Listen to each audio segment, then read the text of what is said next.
Hello friends, అందరు ఎలా ఉన్నారండి? అందరు బాగున్నారా? నేనైతే చాలా బాగున్నానండి. ఈరోజు పన్నీర్ గ్రేవీ కర్రీని చూపించబోతున్నానండి. రెసిపీ టేస్ట్ అయితే చాలా బాగుంటుందండి. రైస్లోకి, చపాతీ, పుల్కాలోకి కూడా టేస్ట్ చాలా బాగుంటుందండి. మీరు ట్రై చేయండి ఒకసారి. రెసిపీ మొదలు పెడదాం. ముందుగా ఉప్పు, కారం, గరం మసాలా, ధనియా పౌడర్ ఒక బౌల్లో వేసుకొని ఇలా చూపించిన విధంగా మిక్స్ చేసుకోవాలండి.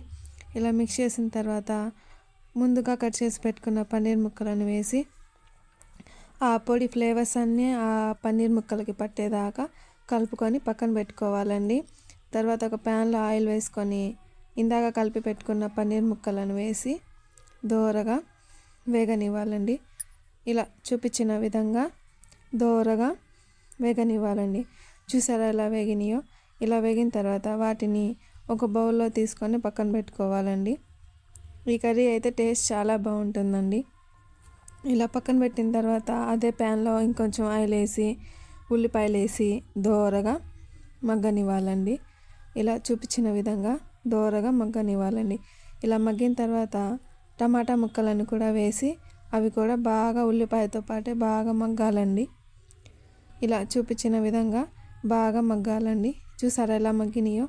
ఇలా మగ్గిన తర్వాత వీటిని పేస్ట్ చేసుకోవాలండి. ఒక మిక్సీ జార్లో వేసుకొని మెత్తగా పేస్ట్ లాగా చేసుకోవాలండి.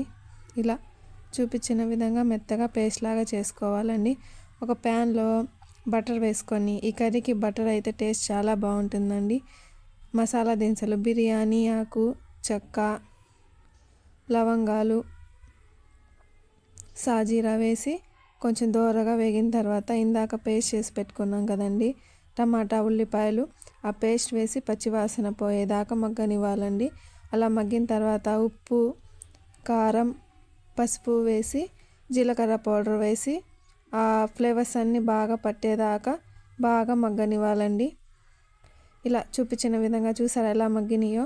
అందులో పెరుగు, ఈ కర్రీకి పెరుగు టేస్ట్ అయితే చాలా బాగుంటుందండి.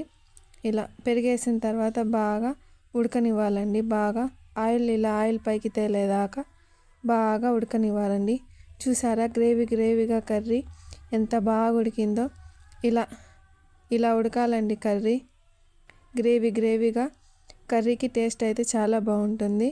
అందులో తగినంత వాటర్ వేసుకొని బాగా ఉడకనివ్వాలండి. ఇలా చూపించిన విధంగా బాగా ఉడకాలండి. అలా ఉడికిన తర్వాత ఇందాక ఫ్రై చేసి పెట్టుకున్న పన్నీర్ ముక్కలను వేసుకోవాలండి. ఇందులో ఆ పన్నీర్ ముక్కలను వేసుకొని ఆ పన్నీర్కి ఆ మసాలాలు గ్రేవీ అంతా పట్టేదాకా బాగా ఉడకనివ్వాలండి.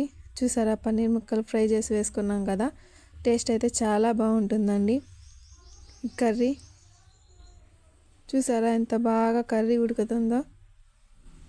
ఇలా గ్రేవీగా ఇలా రావాలండి కర్రీ. ఇలా కర్రీ వచ్చిందంటే కర్రీ రెడీ అయిపోయినట్టే. అందులో కొత్తిమీర వేసుకుందామండి. చూసారా కర్రీ ఎంత బాగా ఉడికిందో? గ్రేవీగా పన్నీర్ ముక్కలకు గ్రేవీ పట్టి. చూసారా కర్రీ ఎంత బాగుందో? చూస్తుంటేనే నోరు ఊరుతుంది కదండి.